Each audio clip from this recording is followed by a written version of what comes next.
Hi, Madhava. Thanks for coming Hello, on to the pod. Thanks for coming thanks on for the inviting. podcast. Thank you. Yeah. So, the theme or the context for this particular episode is is something that we relate to music and martial arts. So, since you have been a good embodiment of that particular thought, I would like to ask the same question to you. So, Mhm. martial arts also has arts in it. So, how do you correlate that? So the arts aspect of the martial arts is about attaining the perfection. So I'll tell you a little story. My Mhm. karate, I've been learning karate for the last 12 and a half years. I've been learning the Okinawan Goju-ryu style. And we have Okay. a very established lineage, and I'm the sixth generation student in Goju-ryu, Okinawan Goju-ryu. So my sensei, he'll be third generation student. He's currently around 86 years old, and he still feels incomplete.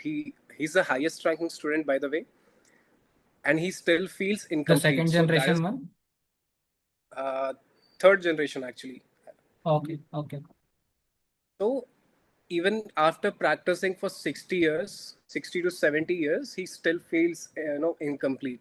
So that is what the art is in karate. It's about attaining the self perfection. It's about the self satisfaction. So that is what is the art to me in karate or in any martial arts in general. To attain perfection in what?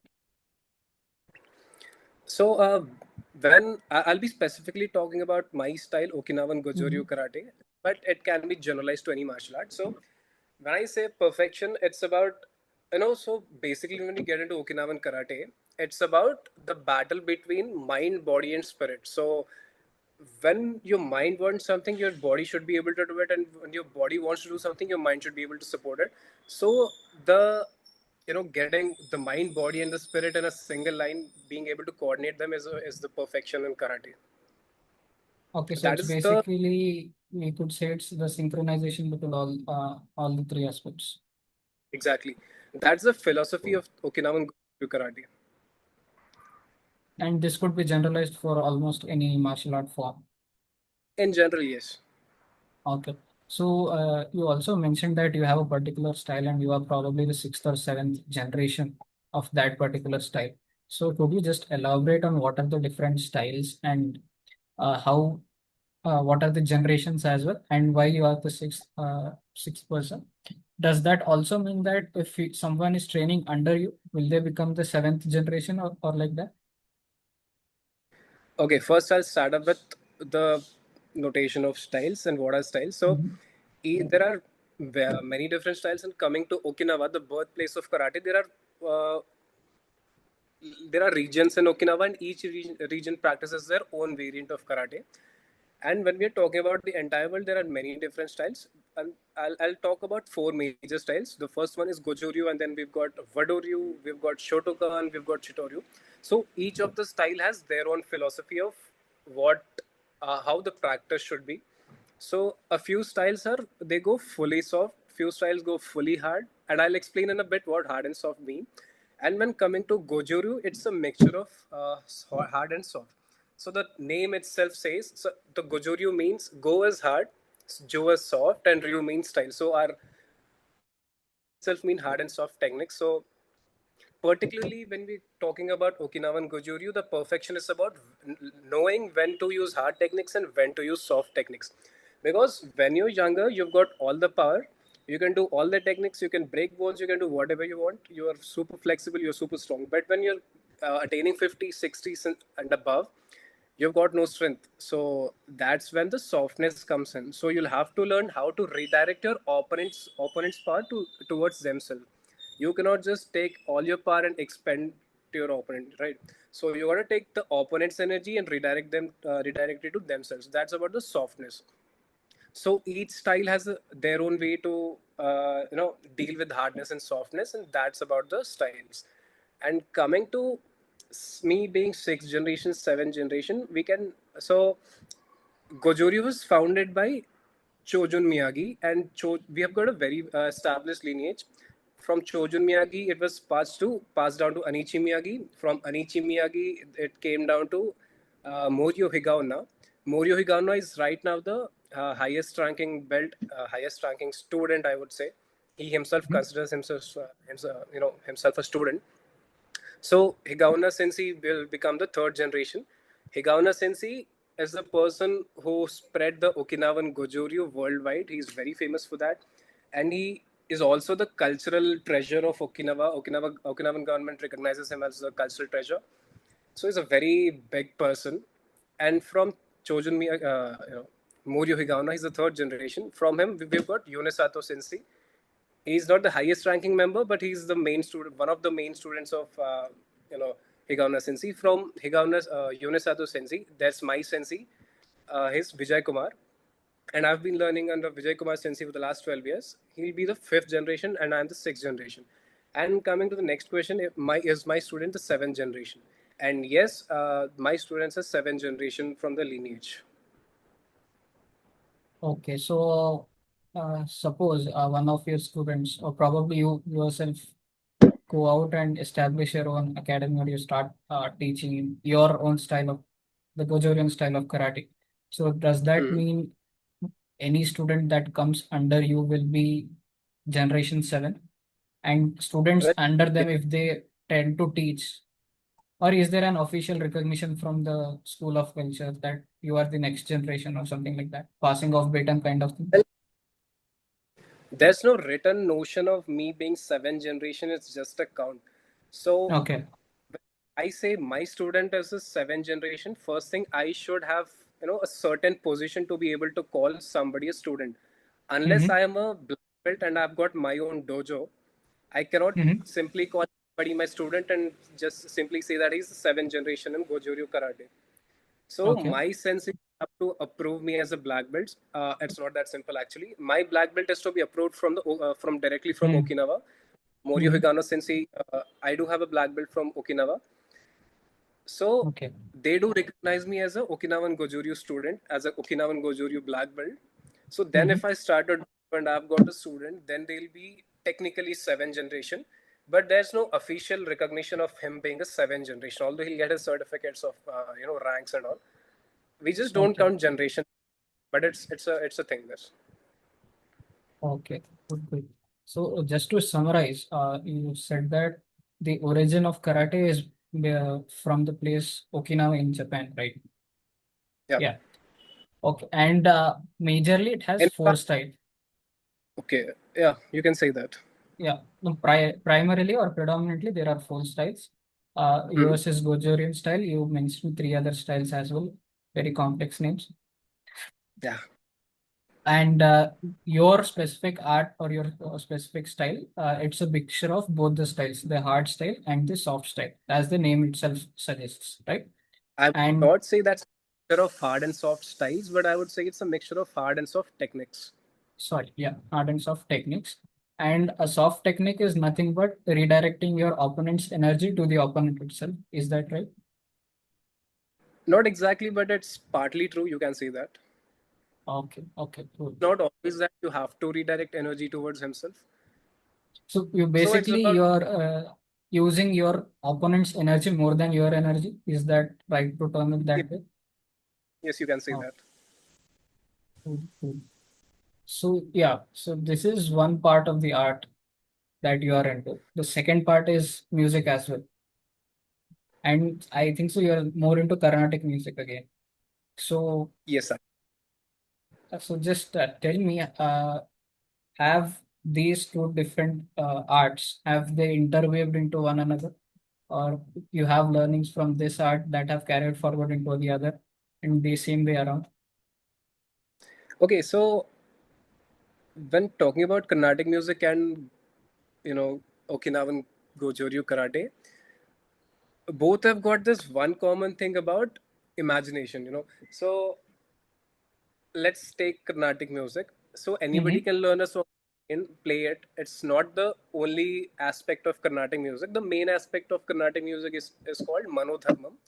So what Manodharmam is that you should be able to, you know, make improvisations on spot. That's the that's one of the highest goals in Carnatic music. You should be able Okay. to weave patterns. You should be able to weave the melodies on spot. And when coming to karate, you must be knowing about forms. We call them katas. So Mm-hmm. there's another concept called bunkai. So what bunkai is? So when you're performing a kata or a form, Mm-hmm. so there must be a reason of why you're doing a certain move in the forms, right? So Okay. the reason is called bunkai. The meaning to the kata is called bunkai. So when you take the same form, white belt will be performing it in a certain way, and black belt will be performing it in a certain way. It's Yeah. about their experience with the bunkai. So let's take a basic. Usually, all the forms start with the block. Mm-hmm. So the first move, the first block, the white belt will be having one version of doing the block. I mean, the block is the same, but the meaning that he'll think of the block is one, and the black belt will be thinking of it the other way. Okay. So the bunkai is also another aspect of karate, where it's up to your imagination. You can go as complicated or make it as simple, and similarly in Carnatic music, you can it's about it's about imagination. How what kind of a pattern you can weave or what kind of a melody you can make it up on spot. So that is how Carnatic music and Goju-ryu karate interweave into each other. They both expect imagination from you. Okay. Okay. So, is it would it be right to say, since in the previous discussion related to martial arts, we said that perfection is nothing but the clear sync between what your mind wants, what your body can do, and the spirit. So Mhm. when we say imagination in terms of Well, music, and everybody has got their own definitions of perfection. What okay, I've said about mind, body, and spirit is my version of what perfection means to me. okay, okay, okay. So your version is that, and probably that Yeah, would be the most apt version as well, because any art or any sport that you, it's basically the sync between what you want to do and what you are able to do, right? So exactly. if, yeah, is it right to translate this into music where you just said that on spot you need to imagine and you need to create melodies or something like that? That only happens when you are in sync, basically. So Yep. so your mind wants to play this particular note at this particular Mm. point, but you should be physically capable, or I would say physically trained as well, to produce that particular note at that particular point in time. Actually, it's less about your body able to play or sing what you have in your mind, because it ultimately tones down to your experience with the instrument or vocals. Mm-hmm. So the actual the what I wanted to say was, for you to be able to weave the patterns and melody on spot, it's about your experience and imagination, and less about whether or not you can play it. Because if you're learning for 6 7 years, you can definitely you're more than capable of playing or singing what your mind is thinking.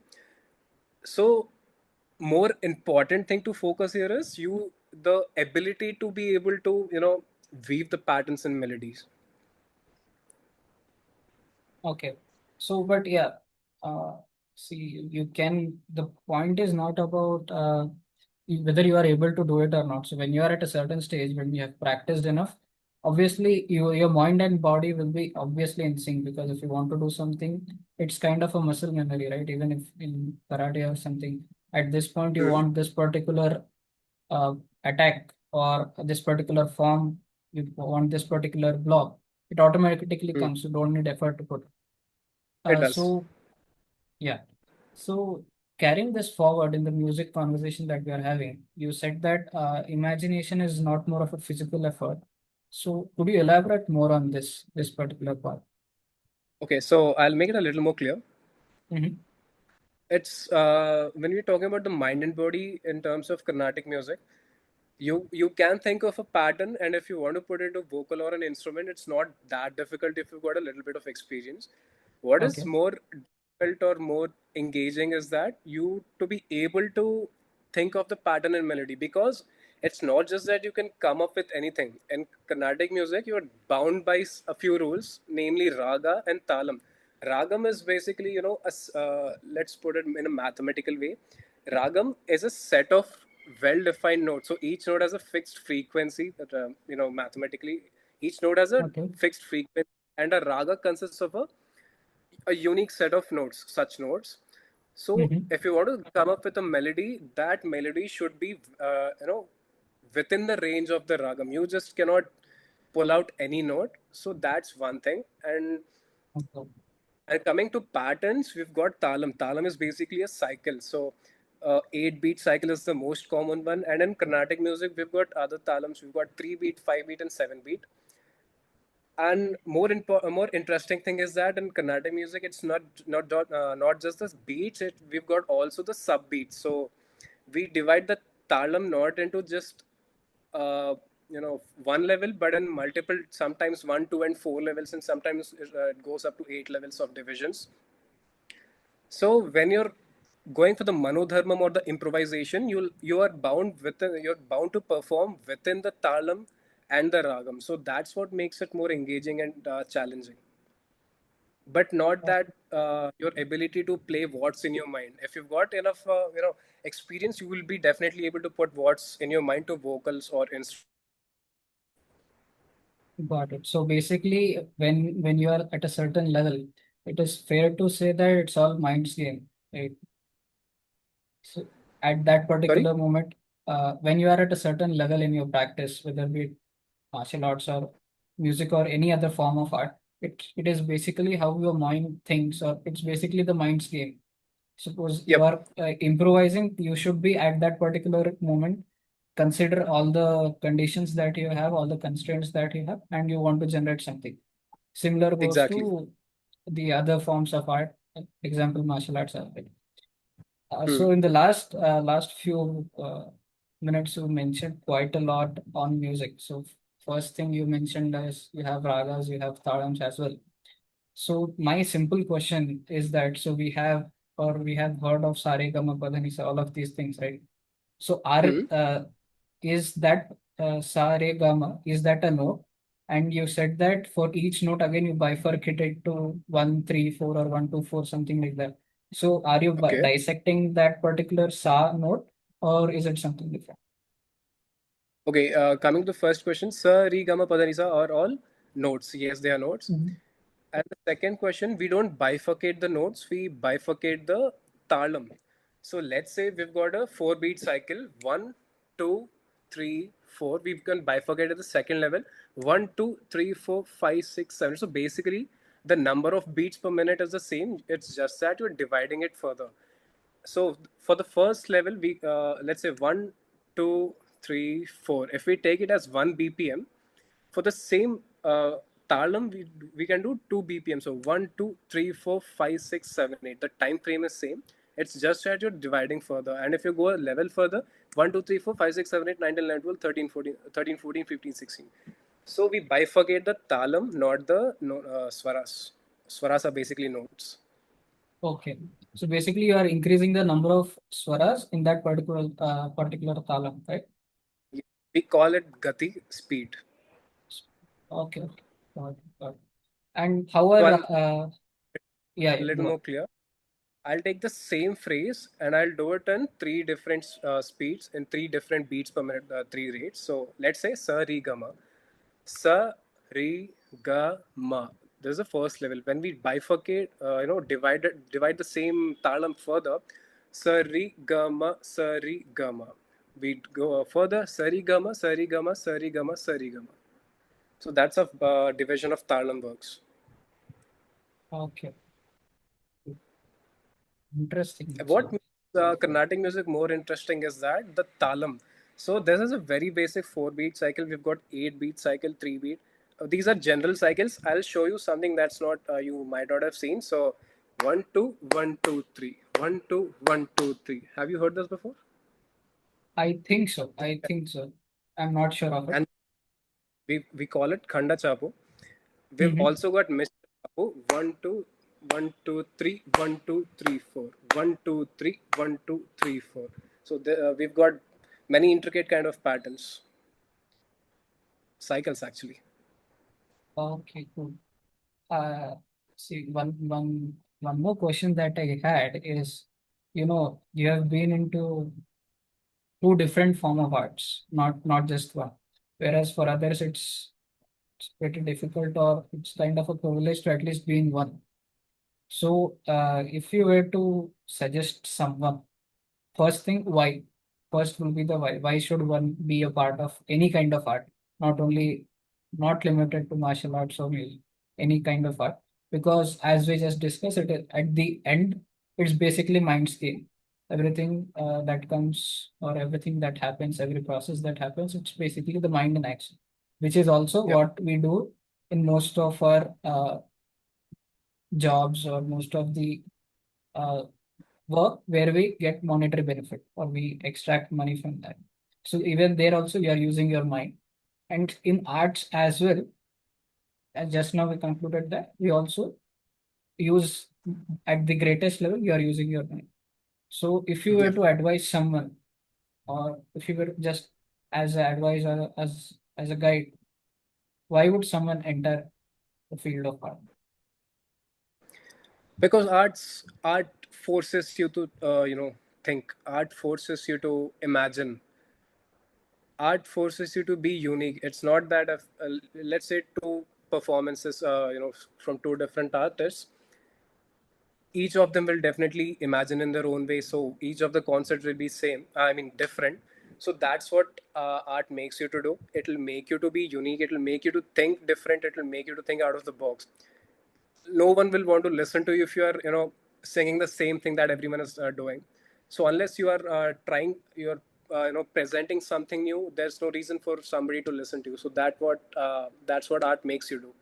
It'll make you to think. It'll force you to think. In fact, if you're not able to come up with something unique, there's no point of others listening to the same thing again. Okay. And Okay. same thing goes with karate. If you're not able to pull out a new meaning to the forms or katas, there's no point of learning it. It means that you're simply not thinking enough. Okay, that's interesting. So I would just elaborate on this point. You said that if you are not giving the new meaning to that particular form, so Hmm.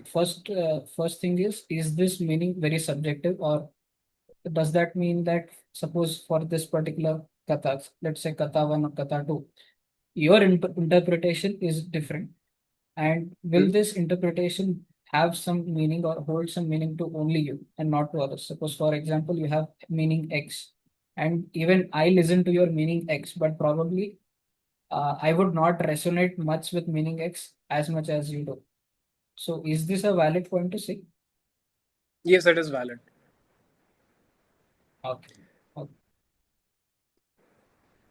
Actually, can you repeat the question? I'm thinking of something else. So, you said that in karate or in martial arts, So it's about just interpretation being subjective, right? So that's a nice question, actually.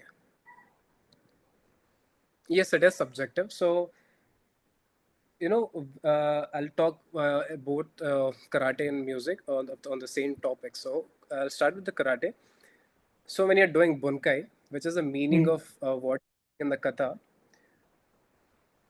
your interpretation should be aligned with what is actually happening in kata. So let's say the sequence of kata one is block punch and block punch and block punch. We've got three sets of blocks and punch, and you're interpreting in some way, but it doesn't show. It's not actually showing the block punch. It's not actually the meaning. It's not. You're not doing the actual bunkai. You're just putting some things together. So in that way, even there's some restriction. I won't say restriction. It's freedom within range, within bounds.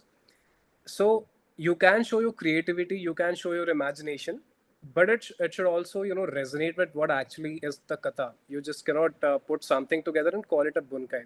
If your interpretation of bunkai, you're putting it forward, it should also align with the forms or the kata. And similarly in music, if you're coming up with your patterns and melodies, again, as I said it before, the melody should be within the range of the ragam, the bounds of the ragam, and also the pattern should be coming within the cycle. So interpretation is unique, but uh, it's subjective, yes. But you can, see whether it actually aligns with what you're trying to do. Yeah, so it's basically subjectivity, but with a constraint objectivity that also comes to Yeah, it. that's a very good way to put it. Yeah. So, see, it's actually, I think so. It's easier in the fields of music, dance, or something where the field of space where you can expand or demonstrate your creativity, it's a lot higher than compared to the other forms of art, like, for example, martial arts. So, just to give an example, suppose for you previously also mentioned that for a white belt, even if we does that kata, that bankai, if I'm not wrong, bankai only, right? Bunkai. Bonkai, yeah. So the bonkai for him will be different, and for the same kata, the bonkai for the black belt will be different. So again, here the interpretation is different, but the forms will be same. The Yeah. forms in which the so can you just give an example of how the interpretations will be different? Will the interpretations be different for the person performing it or for the person who is looking at the form? Both actually, it will be different for both, not just the person performing it. Example is not actually that easy for me to do singly. If I had a partner, it would be easier for you to understand. I'll Okay. see if I can find some clips. I'll send it over to you. You can put it up. Mm-hmm. Yeah. Okay. So I'll try to come up with an example. So okay. So there's this called Mawashi UK. Mm-hmm. What do you think of it again? So it looks like a rotation. What does it look like to you? What do you Uh, think is why, for what technique of the opponent I'll be applying this? Probably a block or a roundhouse kick, I would say, because we are blocking it away. Yeah, that should, I'll because what it would not be effective for a punch because it's probably you'll have an easier variation to block a punch. This requires more energy, so I think so it would be for a kick. Okay, but usually the kicks will be to the head or to the leg. So this block is within your shoulder level, within your body. Can you think But of you, something else? Why I'll be doing this block? Mhm. Okay, If I'll you're tell what probably will hitting happen. a something with a knee, something like that, because you Okay, do hit the torso, right? You have the yes. torso. Okay, so when there's a heavy kick coming, there's it's a pretty soft technique. So Okay. we don't usually do kicks. So I'll tell you how a white belt will think. So for the Mm-hmm. same block, so what a white belt will be thinking is that there's a punch coming, I'm diverting the punch and then holding that punch and pulling it. So that's one way of putting it. How a black belt will think. So a punch is coming. I'll first divert the punch. I'll go back. I'm holding his neck, and the low hand is to his tailbone. I'm pushing down his tailbone and taking him under my control. So what white Okay. belt is thinking is not wrong. It's just his way of interpretation with his level of experience. So it's not wrong. Everybody has their own way of interpretation, and it depends on their level of experience. Okay, so yeah, it basically comes with your experience with the art, how much you have practiced and how much you'll realize on the journey. So, Not uh, just experience actually, but also experimentation. If your experiment. senseis teach you something and you're sticking on to it, there's no growth unless you're trying, unless you take a partner and try what you how their body's responding on what you're doing. So that's what about reaching perfection. It's Yeah. not that you blindly follow something that's your sensei is teaching you. You'll have to experiment. You'll have to receive a few punches to understand what is actually happening when you get a punch. So it's about learning the body anatomy, how you react to the punch and how your opponent will react to something. How you can deliver it better, or how you can do the same deliver the same effect with lesser input. So that's Mhm. about perfect. So it's basically discovering your own style, if you Yeah, put it rightly. So yeah, discovering the of what all you can do. Yeah, but again, it comes down to suppose if, for example, you yourself use this particular block with 100% efficiency, or let's say 80% efficiency. 80% efficiency is enough for you to divert that particular block coming to you. But for someone of your level, same level, he might need instead of 80%, he would need 90 or 95%. But again, for this particular punch, you might be the efficient one. For some other particular form, the other guy would be efficient. So again, you guys will be different in your own style. So it's basically discovering your own style, your own signature, or your own fingerprint. So that is what is Exactly. perfection. It's about discovering what works best for you. And again, this stems out because not everyone's biology is the same, even though they look the same. Yeah, few are short, few are tall, few are thin, few are bulk. Not the same thing doesn't work for everybody. Yeah, even So if you'll have to. both of them are very much similar physically, or outer appearance as well, the internal mechanics might be different, and hence they would have to optimize for themselves. So that is Yep. what achieving perfection is in arts, any arts mean, right? Yep.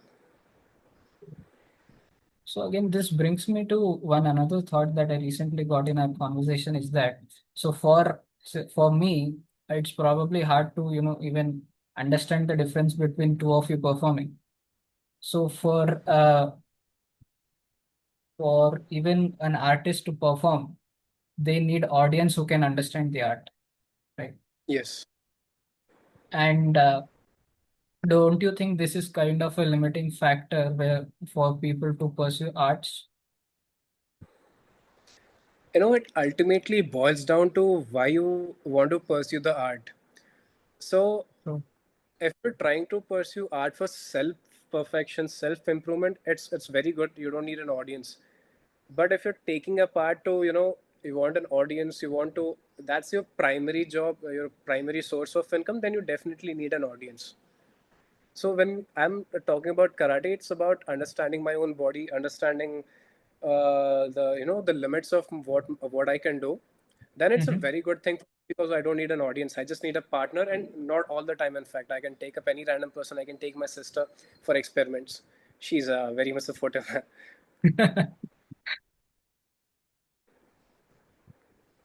Very good. That's pretty interesting. The point you just made is because Yeah. unless you want to pursue it for yourself, there is no point in pursuing the art. It is not wrong to pursue it for monetary purposes as well. There's nothing harm in that. But again, that comes with the pressure. You'll not be with that cool state of mind where you can innovate or probably experiment with the higher rate of frequency as compared to the other. Cool, man. Those were some interesting points that came out in the discussion. Yeah, that's it, man. I think so. It was a very great conversation. We'll Yeah. probably have a part two for this as well because there is so much more to explore that connects different forms of these arts. Like the single thing that we could summarize from this is you need first thing, perfection is syncing what your mind wants and what your body can do. Again, this is for the level zero. Just a little note. That's the definition for my perfection. That's what I mean with perfection. It need not be the same with everyone. Uh, but even okay, that's correct. But I will also agree with that definition. So, and I would also go and say that this would be the most generic definition for perfection Okay. as well in the space of arts. So this is for Mhm. level zero because at level zero, probably your body is not apt at taking those actions that your mind wants to do. So level one would be to it's again it becomes the mind's game where your mind is in continuous process of coordinating what to do, when to do, how to do it. So level three is Yep. finding your individual style where how you in field of art sorry martial arts it could be optimizing for your own self and in other forms of arts it's your own signature how you present it very different. Exactly. Yeah. Signature is a very good thing you came up with. So each of the artists, will have their own signature. If you just give me the audio, not the video, there's a very good chance that I'll be able to make out what artist it is. So that is how much of importance the signature is. The Yeah, but signature is something, the recognition. mm, but that would also you need some expertise in that particular art, or else someone like me, probably I won't be able to figure out. There will be a level 1 filtration, but again, the level 2 filtration or level 3 filtration is probably not possible by everyone. Again, the most important point or the takeaway point would be that if you're pursuing art, it should be for yourself, for optimizing for Yeah, yourself, not as a medium of, or I would probably phrase it better, it should be a medium of expression for yourself, not for others. yeah. Okay. I think so that would end this particular conversation on a good note. Right. How did you feel, man? How was it? It was nice actually. Uh, you know, you made me think of a few things that I forgot long back. It's good to Okay. recall them. So I hope you did you have similar conversations on this particular lines with someone before? Okay, cool. So probably I was able to make justice to what this podcast stands for. Yeah. Yeah. Thanks, man. Bye. Thanks for coming. Thanks a lot. Bye.